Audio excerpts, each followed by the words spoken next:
Welcome back to the swamp, my friends, and welcome if you're new. Today we're going to be sharing some creepy and downright strange stories that'll freak you out tonight. As always, if you have a story that you would like to share in a future episode, be sure to submit it at swampdweller.net or the email you can find in the description down below. I would love to share your story with everyone here in the swamp. Be sure to hit that like button if you haven't yet, subscribe if you're new, and get ready for these downright strange horror stories that'll freak you out tonight.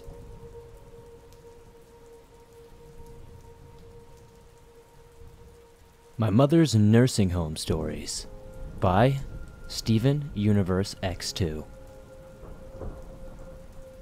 My mom used to tell me about this encounter when I was younger, and it was always so cool to me. She said this encounter is what made her believe in ghosts and spirits. So, back in 2006, my mom worked at a nursing home. This nursing home specializes in geriatric care rather than just assisted living. It was sometime around lunch, and she and another nurse were moving some residents to the basement, where the feeding room was. These residents could not feed themselves, so that the nurses would have to feed them in that room. This was the original hospital in town, but it got repurposed over time. She brought the first resident down, a blind man who was wheelchair bound, and wheeled him to his spot. She noticed that 4 chairs were around a table, like a group had been sitting there. Not really thinking about it, she pushed the chairs up and leaves to bring the next resident. As she got to the elevator, she passed the other nurse with the second resident. This is important for later. Once she had retrieved the third resident, she once again met the nurse at the elevator in the basement. They kept this pace up the whole time. My mom wheels the third resident in and sees the chairs back out in the same position she had found them the first time. She thought it was weird and returned them after she wheeled the resident to their spot. By this time, 3 residents were blind and wheelchair bound. She goes back up to get another resident and heads into the basement, passing the nurse as she does so. She walks in and the chairs are back out. She wheels the resident into their spot and again puts the chairs back. She stood there perplexed for a little bit longer this time, so the pace she and the nurse had was broken. The nurse walked in with another resident. She must have seen the perplexed look on my mom's face where she was looking. She asked if the chairs are back out around the table. As it turns out, the other nurse had also been putting the chairs up from around the table. Somehow, in a room of disabled people who cannot even lift a spoon on their own, 4 chairs had been pulled off the stack and into the same positions at the table. My mom later found out that there had to be a ghost, and his name had been Hank, and apparently he had been in the basement, whom the other staff were just kind of chilling about. He doesn't seem harmful, but his place is at the basement feeding room. Interestingly enough, I believe the room was a repurposed morgue and office type thing. The conjoining room still had the autopsy table, but the room had been turned into a storage room by then. Nightmares or Premonitions by NarutoHinata. I am kind of freaking out, but basically, I have had 2 nightmares, or maybe even premonitions. I don't really want to go into too terribly much detail, but I felt the need to cleanse my room. So I closed my door, not all the way, just kept a crack open and opened my window and started washing my room, saying any negative energies are not welcome and must leave. Then, I think whatever it was gone through my door because my door opened by itself just a smidge, and then tonight, when I tried to sleep, I felt like there was a hand on top of my head. I even felt what felt like fingernails. I have been doing candle spells to manifest protection, love, and light, and I was telling my guides I wanted to be a medium, which definitely was a lousy idea now that I think back on it. Still, I regret saying that I had nightmares before even saying that, and I have had a white candle on top of my mirror tray with a selenite and some rose quartz crystals. I have lavender and salt on there, but I don't know, I feel like I did something wrong, and I'm kind of freaking out. Also, I felt nothing wrong then. When I felt the hand on me, I was just surprised and not expecting it. But a couple of hours later, I got a very bad stomachache, like a bad feeling and nausea. Please tell me how to cleanse my house properly if anybody in the comments knows. Any advice would be greatly appreciated. I've been listening to music and keeping my vibrations high, but my cats also keep running around looking at something I cannot see. Luckily, I haven't heard them hissing or anything, but I don't know if that means terribly much. Also, these dreams started a bit after talking to some guy online. He said he was praying for my good health, but my gut feels like maybe he wasn't. It's just now sickening as I'm finishing this, feeling awful, feeling nauseous. The mirror tray that I got from the dollar store is the worst nightmare that I ever had. For some reason, there's like a druid or something protecting it, but anytime I talk to it, it says it's a demon. So I'm confused, but I don't feel any lousy energy when I'm necessarily next to the mirror, but I don't know. Hopefully this makes sense to somebody. The Stalker by Anonymous. I was 16 years old when this happened. My friends, I'll call them Evan and Jake, and I wanted to rent a hotel room for the night since it was spring break. We got to the hotel and checked in. It had a funky smell, but we would stay there and make do. Once we got to our room, it was sometime around 3 p.m., so we decided to go swimming. The pool was just downstairs, and we departed from the room. Once we got to the entrance, there was a man at least 6'3" in all black and a hood covering his face. He was just standing there facing us. I panicked a little, but not too loud. We got into the pool and swam for a few hours until we saw that man sitting on a chair by the poolside again, in the same garbs. I cleared my throat. Can I help you, sir?" I asked. I got no response. I'm still a little paranoid. I put my face in the water, and at the bottom of the pool, I see what I think is another black figure. I screamed like a little girl and ran for the door. I looked back and saw absolutely nothing. Not the guy in the chair or the person under the pool. My friends thought I was just seeing things out of paranoia, but I know I saw what I saw. It was as clear as water. I no longer felt like swimming, so I had dinner at a nearby restaurant. I got a table for my friends and myself to sit at, and there, once again I saw the man, all in black, all on the other side of the dining room, staring at me. Now at this point I have had enough. I went over there and lost track of him, so he must have taken off. After we had been there for some time, I decided this trip had gone too far and we should leave tomorrow morning. But my friends really weren't a fan of that idea.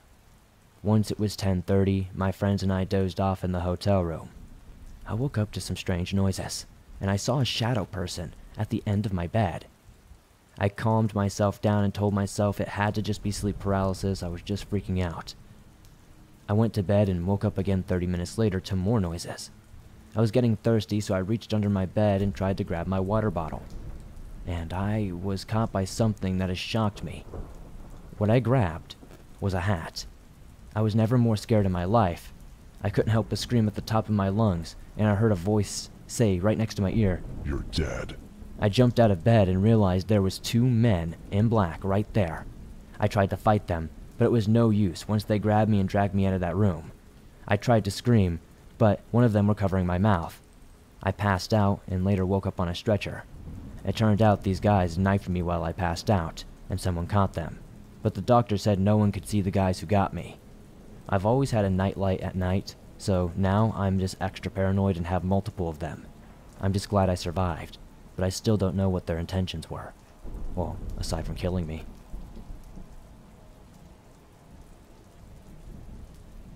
Horror in the City by TheDwarfG.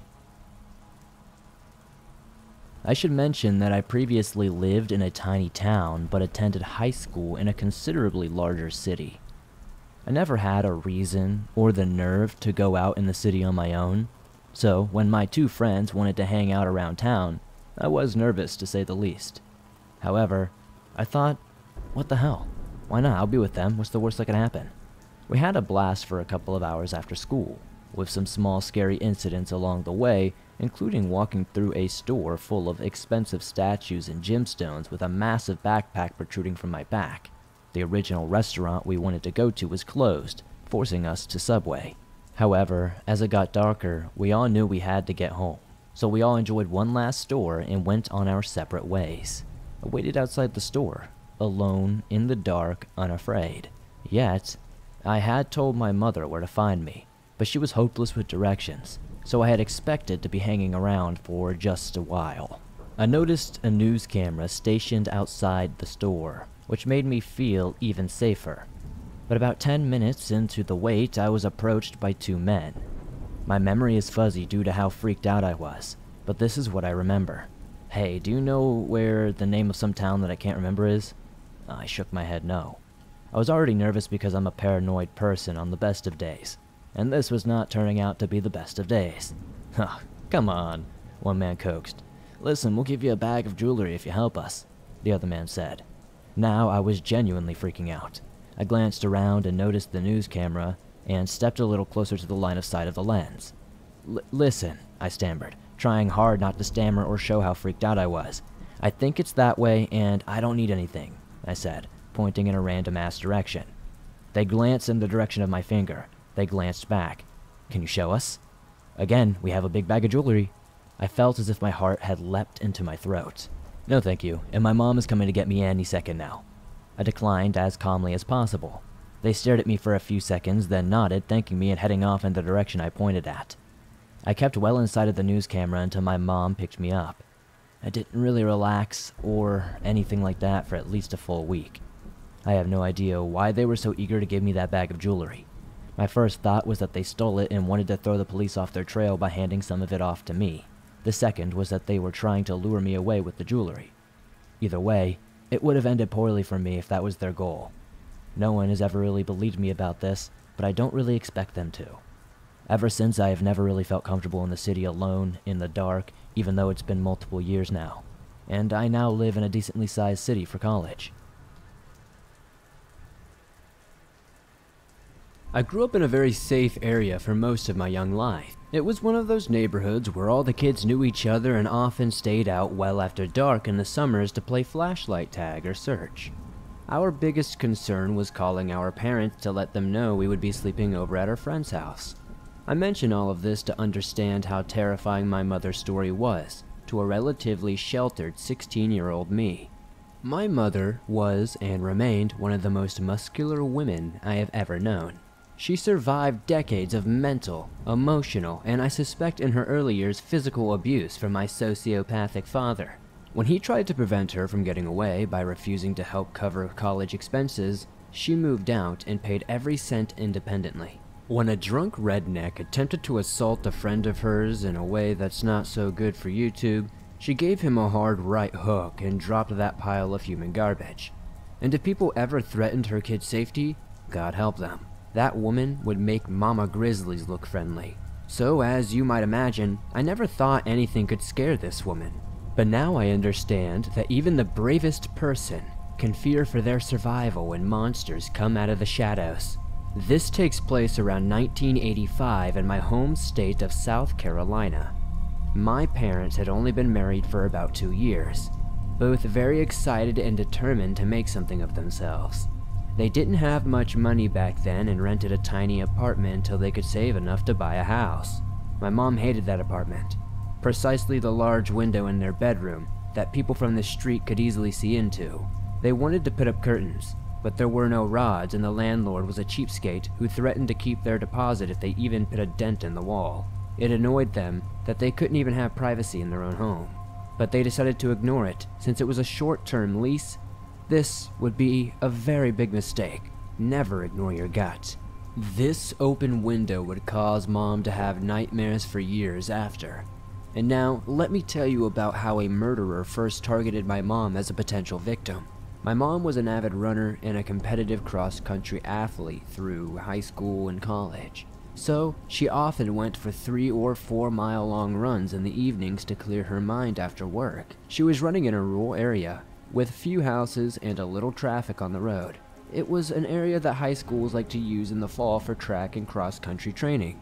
She was out in early summer, so there were no students or other runners around. She liked the quiet and kind of mentally drifted off for a bit. As an old brown-colored car with tinted windows came up behind her, she moved off the road to let them pass. The car seemed to be going past her. The windows were even with her, and then it slowed down. The vehicle stayed this way for about 10 minutes or so, never speeding or slowing, only staying a few feet behind her. My mom realized this person had bad intentions and knew her life was potentially in danger. Worse, there was no one around who could help. She had to make a quick decision, so she sprinted off into the field next to her, thankfully finding a small ditch lined with several thick bushes. She crawled into the largest one and laid flat on her stomach to hide. The car had tried to follow, but the curb had hindered the back wheels. The person attempting to gun it, but the car would not go forward. They were able to reverse it and get back on the road. They drove up the road several times, most likely trying to see if they could spot my mom.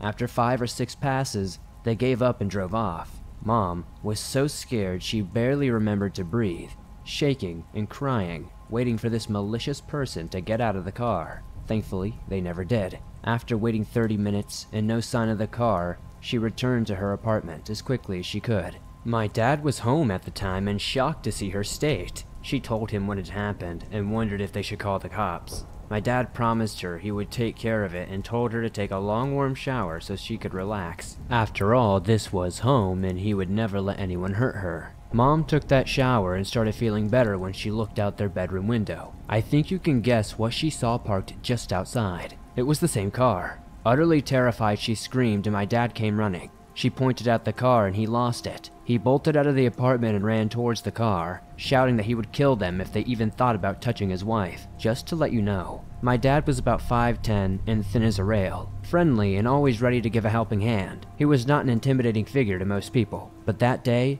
my dad showed that animal side of him. He showed this creep that he would do whatever it took to protect his family. The car immediately backed up, tires squealing as the man booked it. My parents later called the cops and told them everything. Unfortunately, there wasn't much they could really do but ask questions, basically, since there was no actual physical attack. All they could do was make a note and advise my mom not to run for quite some time. The way they said it made it seem as if she was the problem. They grudgingly accepted this and moved to a new place shortly after. No deposit was worth their lives. A few months passed and reports of multiple young women going missing followed by 2 murders brought closure to this story. My mom recognized the car the murderer was driving. It was the same one that had stalked her. What made her blood run cold was the picture of his victims. All young, blonde, blue-eyed women who could have been her sisters. Over the years I've googled the victims and it's shocking how they looked just like her, down to how they styled their hair. According to the FBI profiler who went on to write the book that inspired Mindhunter, this man was one of the most vicious and sadistic killers he had ever dealt with. Maybe the most evil one in his career. After reading about how he would torture the families and make those poor girls write a last will before murdering them, I'm inclined to agree. For anyone wondering, you can learn more about this sick guy and his crimes by googling Larry Gene Bell. These occurrences take place in my new home in South Carolina. For some backstory, it was the year 2006 when I moved into my current home. I used to be an avid outdoorsman. I used to, anyway. Yesterday, while out on one of my daily hikes during the evening, I found an old, rotting note. After reading this note, I highly doubt I'll be back to those woods for a long while. The note read, I was out with a few friends for a get-together for a friend of mine. He was going to leave for college in a week, so everyone wanted him to go out with a bang. We were having this get-together in some private property that one of my friends, my few friends were Brandon, Kyle, Alfred, and myself, we used this property to drive around the ATVs and dirt bikes we owned. We drank for a while quite carelessly. Eventually, one of us had the idiotic idea to ride our ATVs around to make the effects of being heavily intoxicated even more extreme. I sluggishly went along. Someone had to be able to watch and make sure nothing happened to them. But it had to be me. I had drunk the second least to Brandon. I was basically completely sober. As we drove further, a sound that I could not describe to this day began to become more prevalent as we went further into the woods. The sound became so overpowering at one point that it covered up the loud noise of our bikes. Eventually, we were all on the ground screaming and covering our ears in pain and torment. No matter which direction we ran, even out of the woods, the sound would still grow louder. At this point, the sound became clear to me that it was most likely a scream. Then I saw something that I will never forget. I saw these, what I can only describe as animals. They looked like pale, light gray humanoid type creatures. They had to have stood at least 4 feet at the shoulder. Their heads had borne the charges of dogs, but the teeth were tiny, blood-red knives. The screaming noise had ceased to stop. Then, there was one creature that stood out from the other 8. This one stood about 6 feet tall at the shoulder. He had a much more muscular build than the others who looked malnourished. His mouth was wide open, still bearing those sharp, long needle-like teeth. But the biggest one, which I supposed was the leader, made a different noise. I could only describe this noise as a clicking noise. It may be necessary to mention that I have the most powerful build of all 4 of us. After my friend had been dragged away so inhumanly fast, I couldn't run that fast if my life depended on it, but at this point it did. But while my friends and I were being dragged away, I realized something. The screaming had stopped. After about 2 or 3 miles, there was a pit of bones from different animals, but the most common were human bones. The stench was so nerve-wracking that I eventually passed out. When I woke up, my friends were already dead. After seeing the bodies of my friends being eaten by the creatures, I will never be the same. The screaming stopped when the animals had something in their mouths. The screaming almost drove me insane. I resorted to feeding the creatures. All my family, friends, and pets. All the people I know are gone.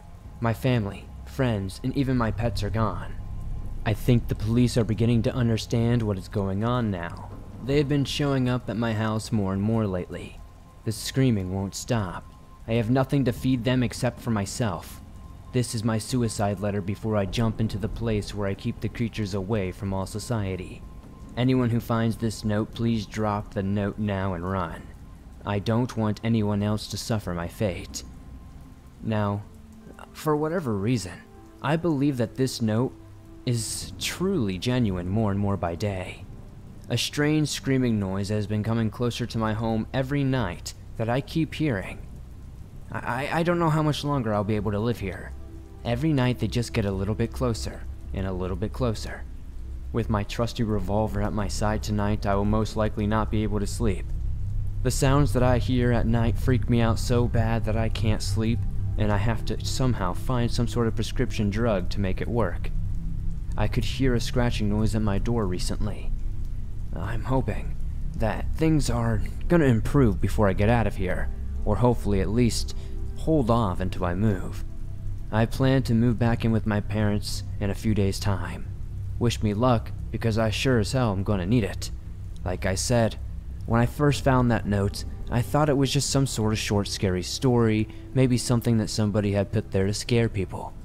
But after I'm starting to experience these things myself, this story is starting to seem a little bit more real.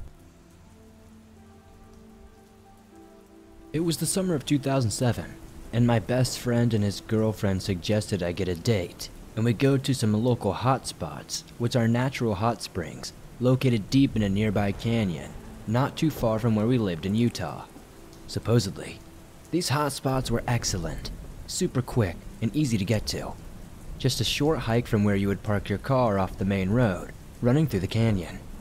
So, it must have been around 7 p.m. that day, when we parked the truck in a Spanish Fork canyon and set off on the trail that led to the natural hot springs, armed with only our swimming suits and towels. I don't know where my friend got his lousy information. It wasn't a quick and easy hike, that's for sure. More like a challenging hike that took over an hour on a very narrow path, where we had to walk single file the entire time, and occasionally over some treacherous spots where one lousy step would send you cascading down the mountain. It seemed like it would never end, and we'd never get to those hot springs. But after wearing ourselves out and not being adequately prepared, we finally made it. The sun was setting as we finally reached the clearing where somebody dug up the natural pools. It was later than expected, but we figured it would be fun to soak in hot water underneath the stars. We were so deep in the canyon at this point that the stars in the sky were brighter than any other time I've seen them in my life. No light pollution at all. We had probably been there for about 30 minutes and had the entire area to ourselves, just having a great time telling jokes and making each other laugh. The only light was from the stars, and the only sounds were from us. The quiet was almost eerie. Suddenly, we started to hear twigs snapping in every direction. See, there was only one way in and out of the hot springs though. That super narrow trail that we hiked in on. And that's where we were now hearing the loudest of the noise coming from. Soon, we could make out the outline of a figure in the dark. Someone with a flashlight coming down the trailhead to the collections we were swimming in. I was in a great mood up to this point. Since this person's arrival had surprised us, I yelled out to them once I was confident that they would be able to hear me, to try and break the ice. I didn't want it to be awkward, and partly as a defense mechanism from the nervousness I was feeling suddenly. "Hey, you here to join the party?" Silence. The person keeps walking towards us and doesn't say a word. Immediately, alarm bells are going off in my head. My gut is telling me that something is not right here.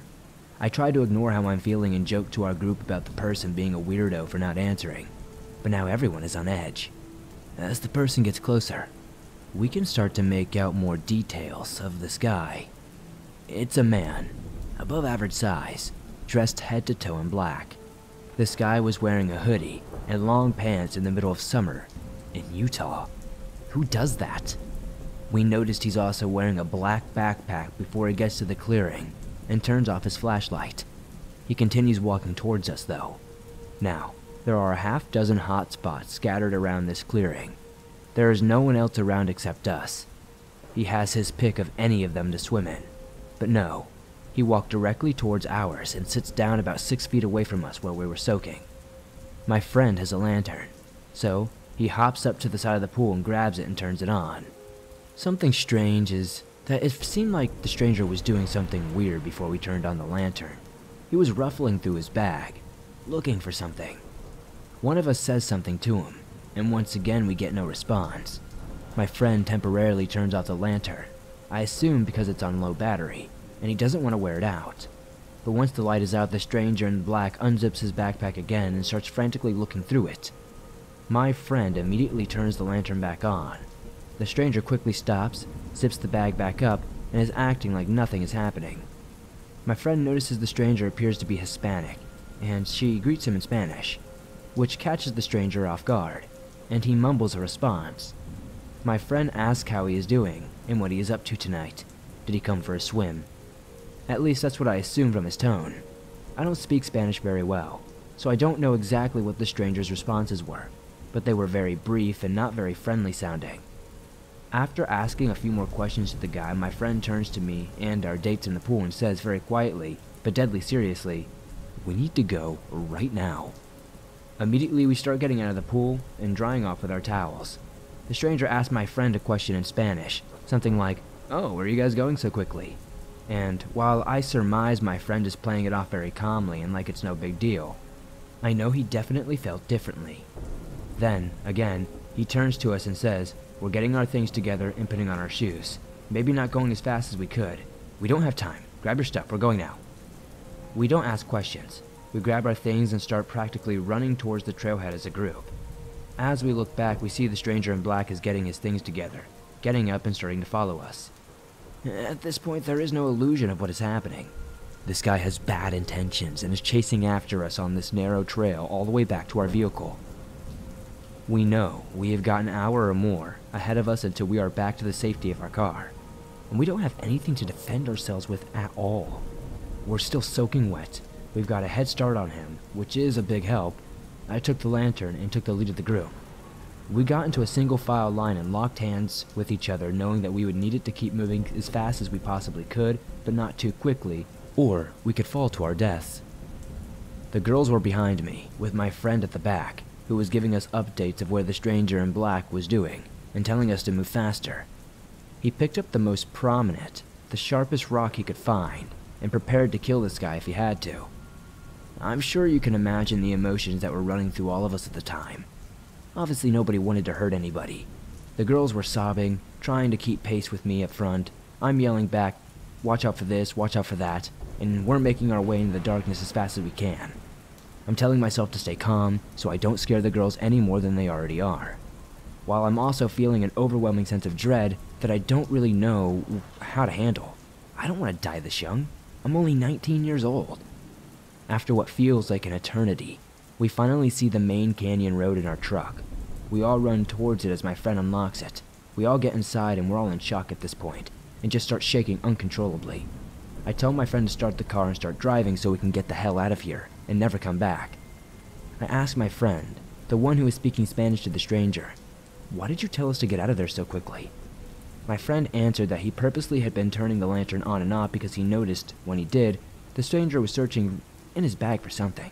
And when it came back on, the stranger closed it up fast and acted like he hadn't been looking for something. That was when he tried speaking in Spanish to get a feel for what was going on with the guy. My friend said that he was asking the stranger some questions in Spanish like, "Where are your friends?" And the stranger answered, "No friends," and other short answers to basic questions that gave my friend the absolute creeps. Once the stranger asked my friend something about the girls who were with us, that was when he told us we need to get out of there. He was able to see the stranger following us almost the entire time, but dropped off towards the end when he couldn't keep pace with us. So, what was the stranger doing in the middle of the dark canyon by himself, dressed in all black? What did he have in his bag that he was trying to get to, that he didn't want us to see? And what would have happened to us if he had caught up to our group on the trail that night? I'd hate to find out. Thanks for listening to these creepy and downright strange horror stories that'll freak you out tonight. If you enjoyed these stories, please be sure to slap that like button like it owes you some money. Every like helps this video grow and reach more people, and that's helpful to the swamp growing its ever-expanding waters. If you're new to the swamp, why not join us? Be sure to subscribe and turn on notifications so you don't miss all the new videos, as I upload them nearly every single day on all things natural and supernatural.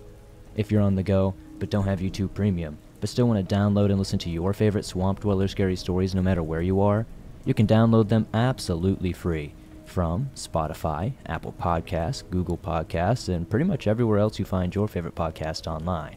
It's absolutely free and always will be. I'd love to know in the comments down below what story was your favorite tonight. If you made it all the way to the end, tonight's code word is Weeping Willow. Again, comment Weeping Willow to let me know you made it to the end. Thank you guys so much. I'll see you soon with another creepy episode.